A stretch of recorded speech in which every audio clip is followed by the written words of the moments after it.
Welcome back to Everything MMA after a 2-year hiatus. I believe the last time I was on your screen was prior to the Ankalaev and Blachowicz card, which was over 2 years ago. So we had to come back for this major, massive card for International Fight Week Dateline Las Vegas, or UFC 317, where the main event is a good one. We thought we were going to maybe get Topuria versus Makhachev, but Makhachev moved up after the Bilal Muhammad loss to Jack Della Maddalena. And so now we get, I wouldn't say an equally as good fight, but still a treat for the fans in Ilia Topuria versus Charles Oliveira. And a great co-main as well between two of the best 125ers in the world.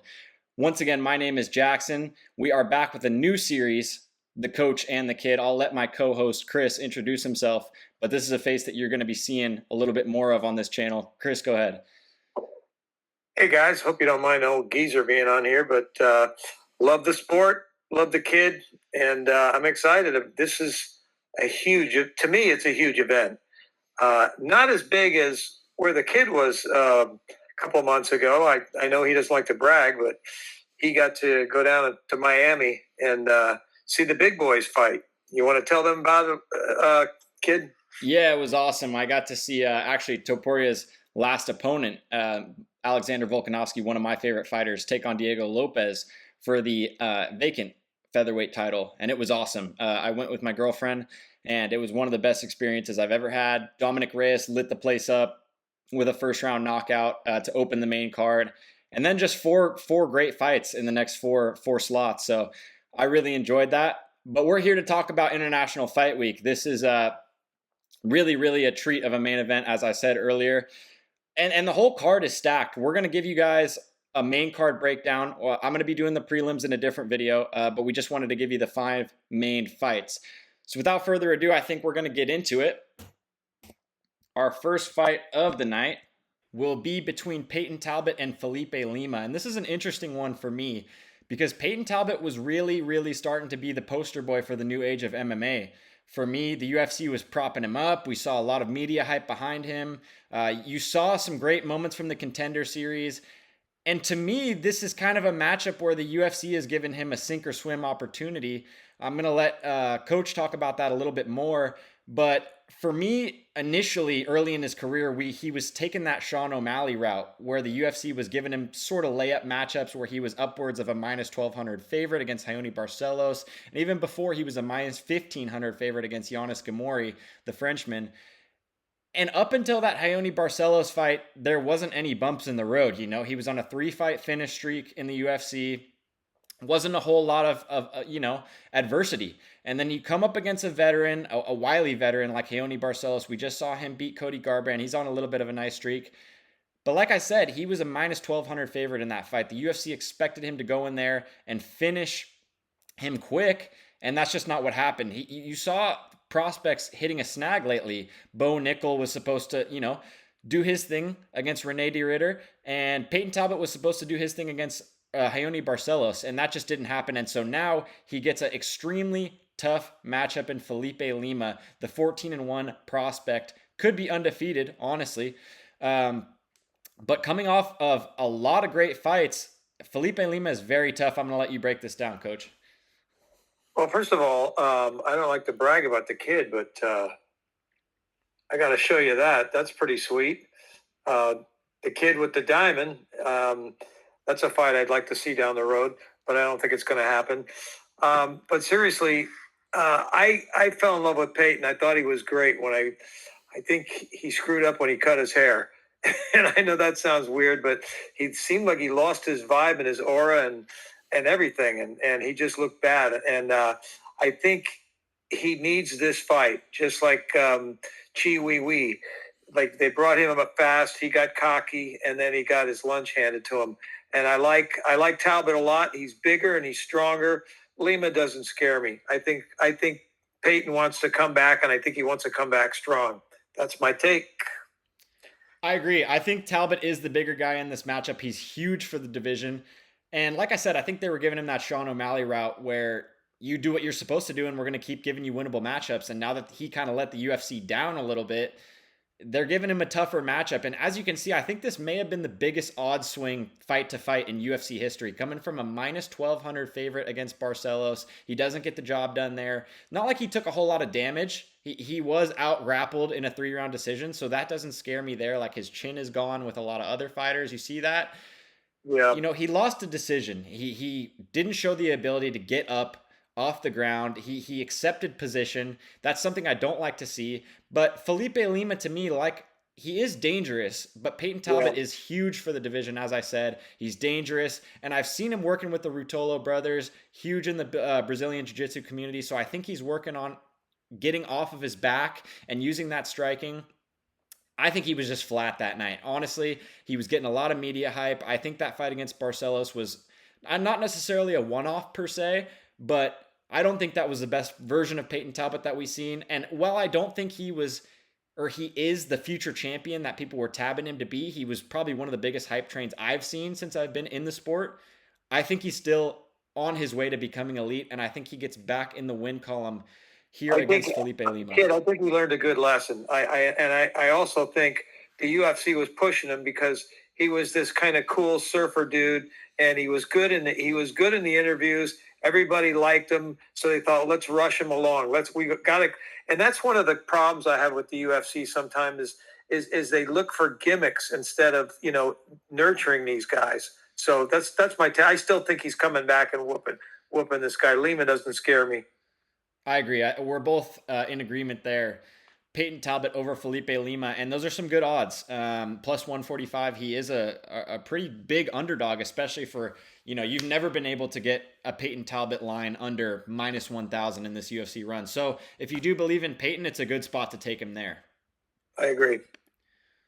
Well, we'll move on into the main card. We have two 36-year-old veterans, Beneil Dariush, coming off of a loss to Arman Tsarukyan, where he did take a lot of damage. You saw him eat a vicious knee straight to a right hook, taking on Money Moicano, who is coming off a great win against, Benoit Saint Denis, and then you vault him into a title shot against Islam Makhachev when that fight with Tsarukyan collapsed. And he gets finished early. It was mostly expected for me. It's a fist fight, so there's always a one-off chance that he could knock out the champion. And we've seen Islam get finished before, but honestly, skill for skill, Moicano didn't look like he should have been in there. This was the original fight that was booked on that card, and I think it's a good one. I'm gonna let Coach break it down, like I said, a little bit further. But for me, this is two veterans trying to stay at the top of the pack. This fight determines who's a gatekeeper for the younger generation and who can still, trend towards that top 10 and maybe get a top 7, top 8 matchup with a Dan Hooker or something like that coming off of an injury. For me, this isn't super important as far as title implications go at 155. But Chris, I'd love to hear your take on this fight.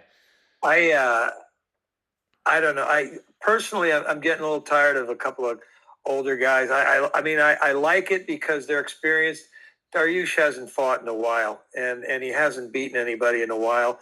And frankly, he's taken a lot of damage over the years. I don't think he's what he used to be.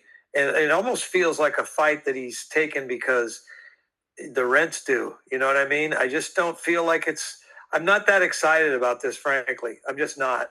It doesn't do much for me. I think that Dariush is going to get beat. I think Moicano's probably a little hungrier. I'm not digging it that much, to be honest with you. I mean, it's good that they're giving these guys a shot. It's kind of like shows the younger generation that these guys can still do it. But it's kind of sad that 36 is really old, but it just seems like it is. There's a lot of youngsters coming up.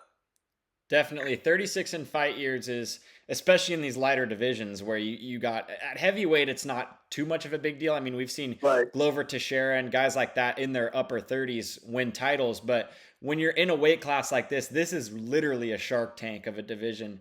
I mean, you got 100%. Islam moving up. You see the two guys fighting for the title. I mean, these two guys, like you said, I don't think they belong at the top anymore. Well, I think they're still elite, and they'd probably beat a ton of the up-and-coming guys just based off of their veteran savvy. I think that's a definite possibility. But I'm going to go the other way. Actually, I think Moicano has too much on his plate, and I think Dariush may be the one that's more hungry. I've been hearing nothing but things on his podcast, all his ventures that he's into. And Yeah. that may serve as, like you said, a hunger where he's wanting to fund those endeavors with a win here.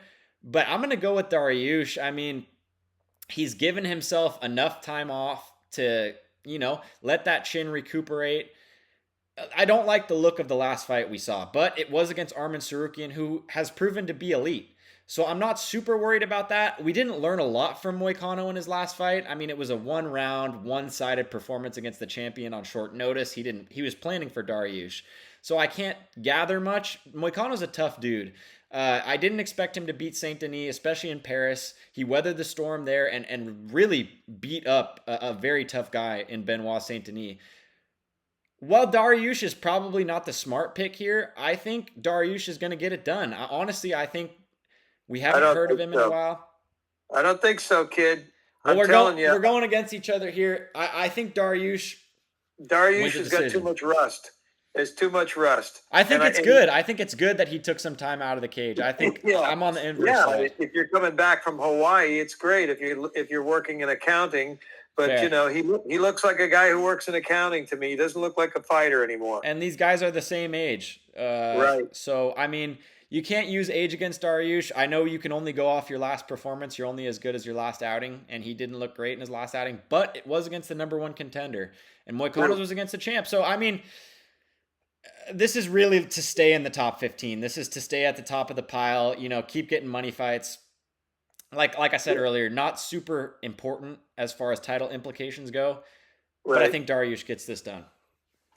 Yeah. Well, let's move on to the next one, kid, because the next one's exciting to me. I agree. I think this is one of our favorite fights coming up. Brandon Royval, who is riding a 2-fight win streak against up and coming prospects, against one of our favorite fighters. This is not going to be a biased pick here because I know Coach is going to go against our guy. But Joshua Van, one of the youngest guys in the UFC, 23 years old, hands like lightning. I love the way this guy boxes. Not a lot of variation.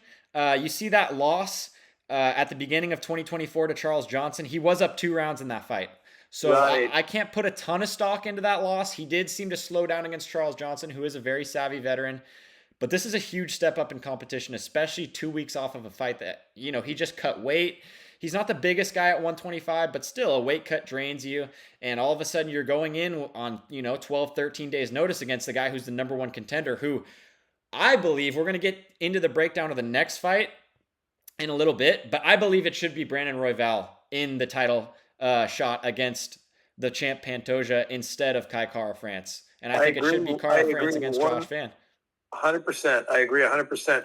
I think Josh Van is really fun to watch, and he's a really nice kid. I just hope they don't. These young guys get hyped up, and they go, "Yeah, I'll fight next week. I'll Yeah, fight later on tonight, whatever." And you can't really. It may not have seemed like he had a lot of damage, but he got hit, he and did. he's tough right now at 23, I believe it is. But Roy Val's got a lot of experience, man, and he's seen it all. He's fought some of the best fighters, and Josh is. I like Josh. I would love to back him, but I think he's in over his head, and I think they're another guy who they're rushing along too fast. I agree. I would hate to see a Joshua Van take the Steve Urseg route where you rush him into the title shot against Pantoja, and then all of a sudden Great he's in example. way over Yeah. his head against the Kai Kara France. And I really Yep. like Steve Urseg. I personally thought he beat Pantoja, and then Oh my God. all of I a sudden love you're that in a kid. you're in a Kai Kara France fight where you're completely overmatched. And Well, styles make fights. I think Josh Van, while we would both love to see him win, Roy Val's got too many tools for him, I think. I mean, you've got that knee up the 100%. middle. You've got the length. He's one of the biggest guys in the division. I mean, 5'9" at 125 pounds compared to, it says 5'5" on there for Joshua Van, but he's 5'3". There, you'll Yeah, see at the weigh-ins and the face-offs, there's at least 5 inches of height between the two guys. I Roy agree. Val is very long. He's very tough. We've seen him go 5 rounds with multiple champions. And we've seen him turn back 2 prospects in a row that the UFC was trying to prop up. I think this is going to be a third in a row. I think Joshua Van, like you said, maybe a little bit in over his head. He hasn't faced anyone near the level of Royval. This is going to be a really nice lesson for him. I agree, especially If at he comes 23 years old. through, if he comes through, great. I just don't see it. I love this kid. I hate to see him get smashed. I agree, and I think this is one of those fights where he has to take it. I mean, you have to take the number one Oh contender on God, two yeah. weeks, especially it looks great to the UFC. If you're willing to go in there on 2 weeks' notice and fight one of the scariest guys at 125 pounds, they're gonna want to pay you more. They're gonna want to put you in those main event spots. And I think this is a fight Josh Van has to take. But that being said, I don't think it's a fight he's ready for. Well, you know what? Think about it. They come to you with this fight. How many young guys are going to go, you know what? I'd rather train for another 3 months. It's not Especially going to happen. at International Fight Week as well. I mean, this Oh is my going to be one God. of Are the you biggest kidding me? pay per This is views. great, great exposure. I agree. It's fighting on one of the biggest cards. You know, he's 23 years old. He's a stud, and I think we both hope that our prediction is wrong. I know Josh Van is both one of our favorite fighters, but like I said, I think Roy Val just has too many tools. We've seen him Right. fight the Morenos, the Pantojas of the division. Yep. Those Yep. guys are just a level above Josh Van right now, I think, and it's not a These are good look getting all, finished by Charles Johnson. I think Brandon Royval finishes Charles Johnson in 1 round. well, the So thing about Roy Val is all those fights, those are great at bats against great pitchers. And this definitely. kid's only faced a few. You know what I mean? So it's tough. We'll see what happens. I agree. And this is not to say that Van has no chance. I think he has the slickest boxing in the UFC, if not one of the slickest hands in the He's got UFC. a pretty good jaw He too. I does. mean, he He's does. got a great His, chin. yeah, his chin is nice. Both guys. This is my pick for fight of the night. I think these guys have a 3 round war, and I think Royval just edges a 29-28 decision. I think maybe Josh Van has some success in the earlier rounds, and I don't know. I think the veteran savvy of Royval comes out late. Well, you know, kid, this is the thing that I like. I like the 3 round fights because they got to go balls to the wall, and That's Van's style as well, and as is Royval's. exactly, Yeah, exactly, and that could play into his fighting style too. I agree. And I think I've seen some stuff on social media where Royval is a little bit annoyed at the matchup. That could play into Van's hands too if Royval feels disrespected by the matchup. Yes. I know Van's eager for the opportunity. Yep.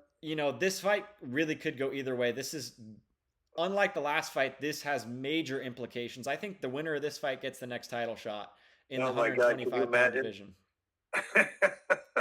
It's just tough because Pantoja's beat everybody. So the UFC almost wants Van to beat Royval just so Pantoja has a different title challenger. Yeah, that's a good point. I But mean, they were bringing in guys from Japan. Kai Asakura, UFC debut title shot. So they need new guys. Nuts. That is nuts. Yeah, I mean, they're just. I don't want this to turn into WWE where it's just like a clown show I agree. and they hype a guy up because he's great in another country. I agree. You know, I mean, Did you anyway. have a final prediction, Dad, on this fight? Yeah, I honestly am going with Roy Val. I just think he's got too many weapons. You think he's going to finish Josh, or you think it's going to be a decision?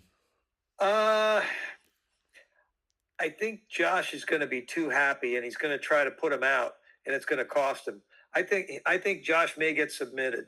Okay, so Royval submission. What round?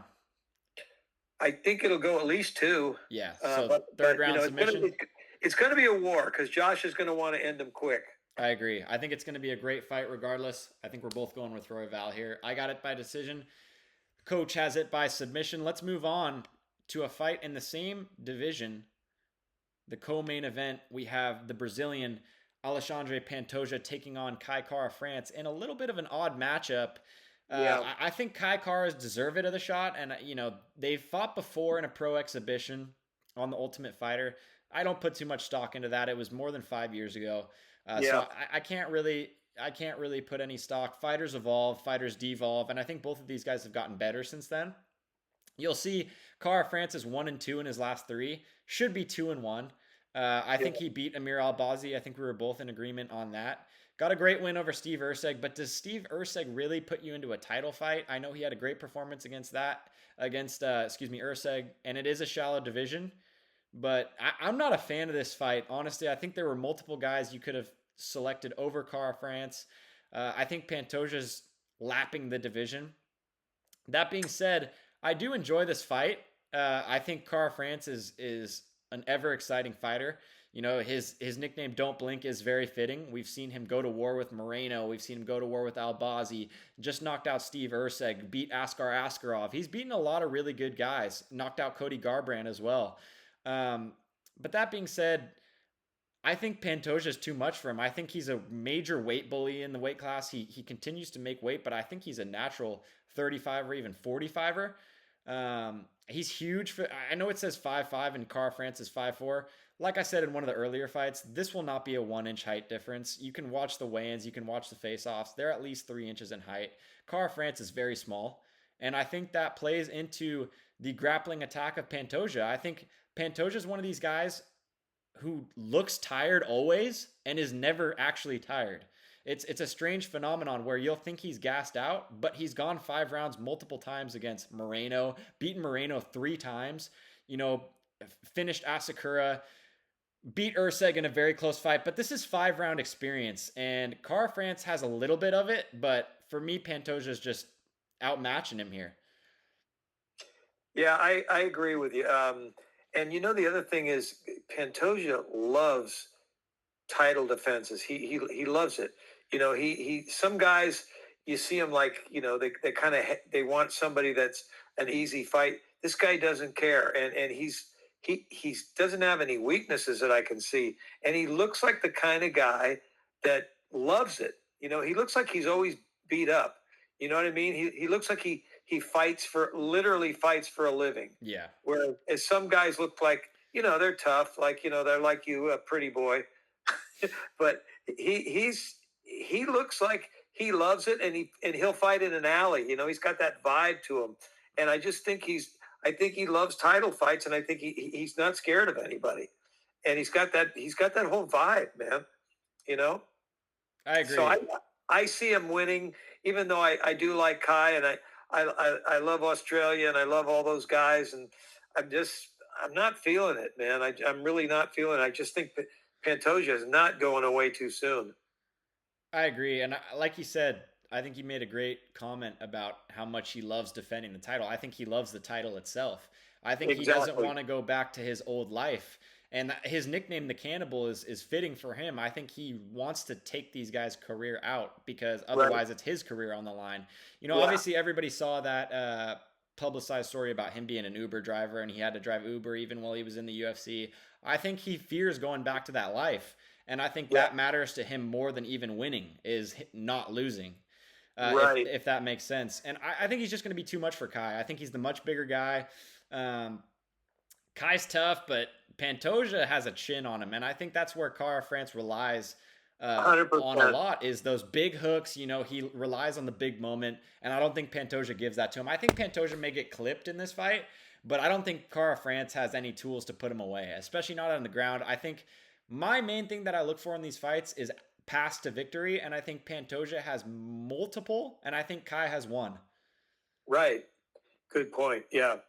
I keep going back to Ursig because I really like that kid, and I'm a big tennis guy, and when a tennis player wins or loses a big like a slam, it haunts him, Yeah, and I mean it stays with you a long time, and it can make you shell shocked, and every fighter has had those fights, for sure, especially and being that close.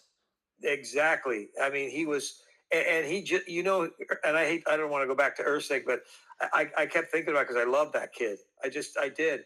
And for him to lose like that, that he's never going to be the same. Yeah, You like they say in that, and say in the song, you got one title shot. You know what I mean? for sure. So anyway, yeah, I got, I don't see France beating him as much as I like him. He's a scrappy little dude, but I think it's going to be a scrappy guy versus a mauler who's just got too many tools. I think it's going to be the same when he fought Moreno. You know, he had some great moments against Moreno, but ultimately, I just don't think he's on that elite level, that pedestal of the I Pantoja, agree. Moreno, Figueiredo. You know, you can even throw Royval in there.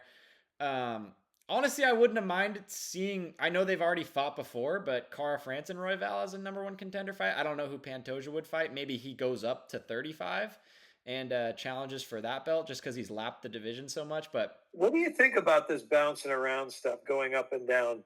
Is it cheap? Do you feel like it cheapens everything, or I mean, what do you, well, we can get to that as we get to the next fight too, right? For sure. Yeah.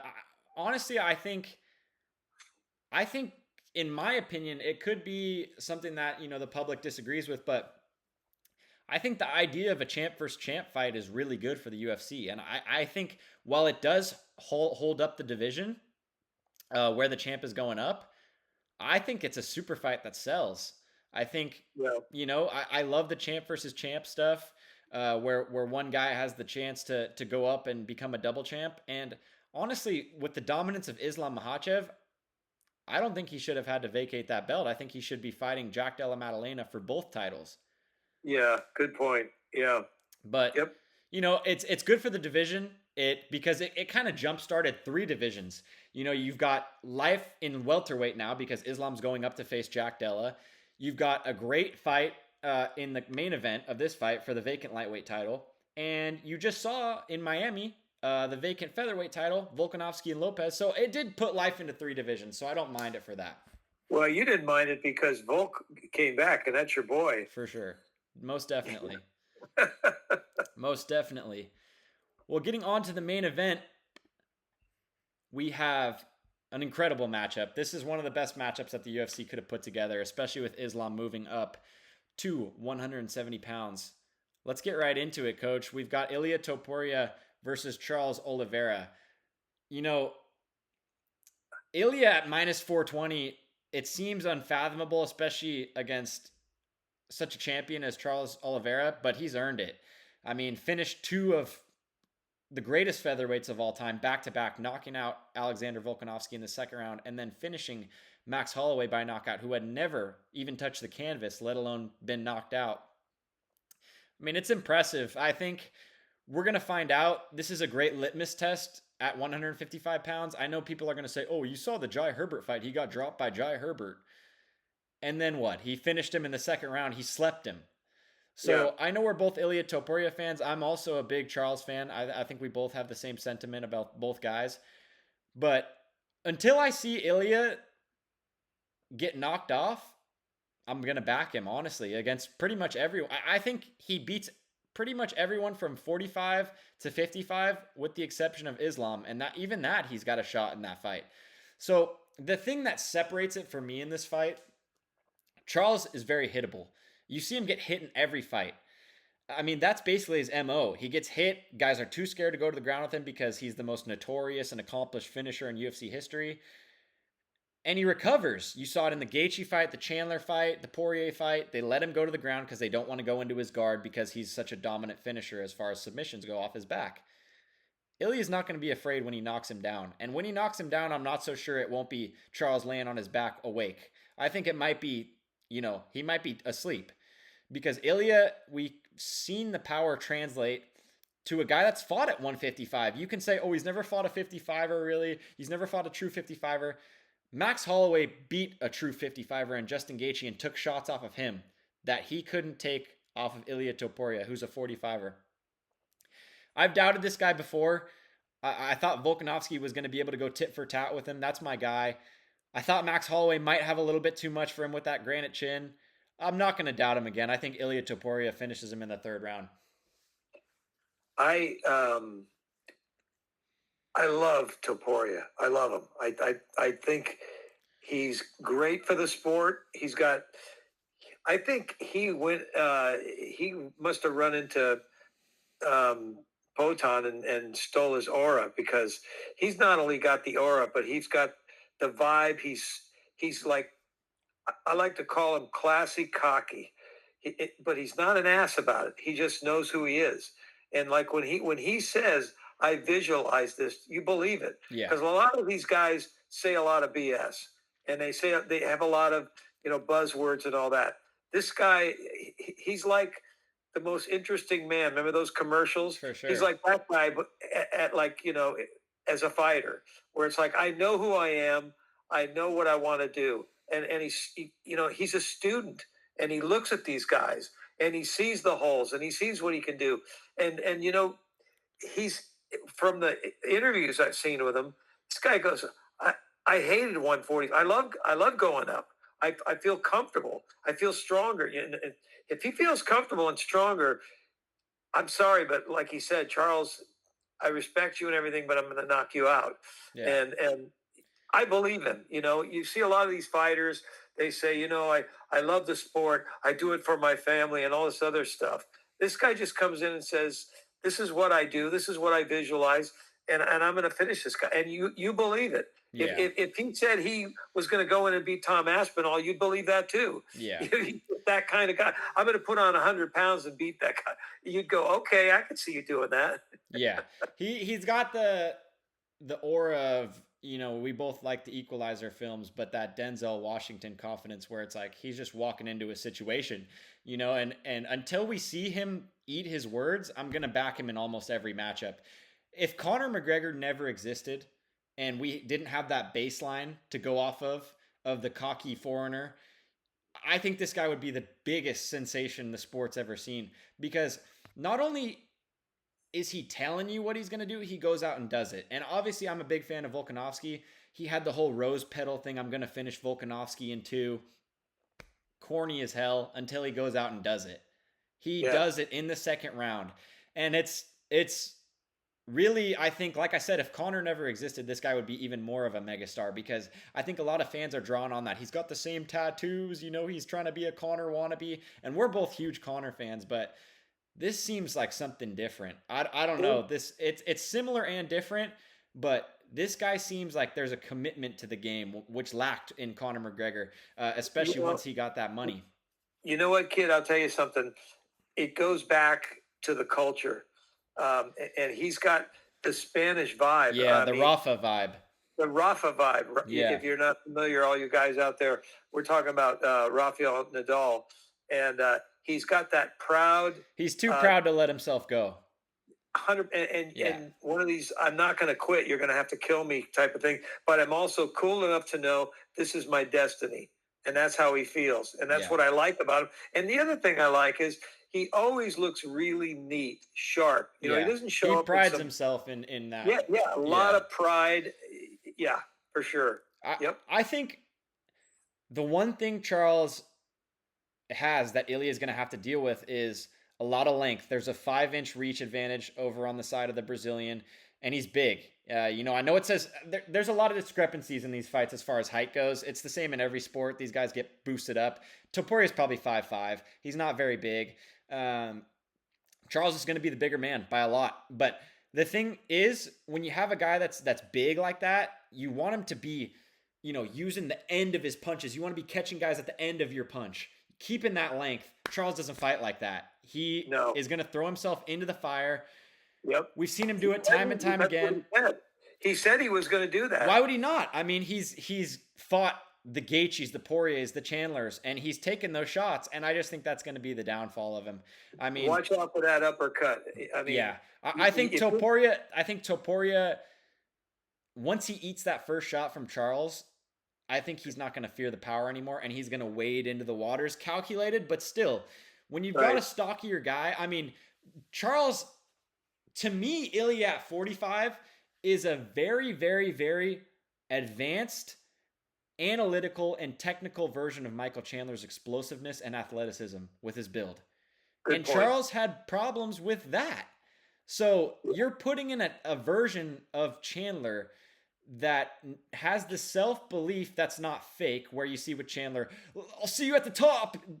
It's not like that. We've seen Topuria put on masterpieces before. The last 3 fights against Josh Emmett, Volkanovski, and Max Holloway have been 3 of the best performances in UFC history. And I'm going to back Topuria here. Those odds, I hate them, but I think Topuria gets the win here. And I think Charles is left searching for answers. I think he wanted this fight to be against Makhachev. He wanted that win back. I don't think Topuria was really even on his radar. And I think that plays into Topuria's favor. I think Topuria isn't scared to go into the fire. And I think Topuria gets this one done. Well, I think it's about time that Dana threw a good package out, because I haven't, to be honest with you, when you went to Miami, I thought you saw the best show ever. This is comparable, I would say. I'm excited about this, and there's not I don't know, there's not any lousy fights on there. I don't really see. I mean, they're all like B's to A plus potentially. You know what I mean? I agree. There's a lot of great fights on the card. We're going to be back with analysis every week. I know we took a long hiatus, but this is a brilliant card. I really, really enjoy this card, the way it's put together. I think people may be questioning the matchup of why is Peyton Talbot on the main card, but I think this is a great showcase spot for either of those guys, Lima and Talbot, as whoever wins that fight. I think there's a couple other great matchups. Josh Van and Royval is a matchup that could be headlining a fight night. I love that fight. Pantoja and Cara France is a great fight as well, and we've got one of the best matchups that that the UFC can put together in Topuria and Oliveira. Once again, thank you guys for joining us. I'm the kid. We got the coach on bottom. Let us know if you have any suggestions in the comments. We will get together once a week whenever there's a great pay-per-view, and we will try to break down the action for you guys, give you guys some tips, who you guys want to pick. And yeah, let us know.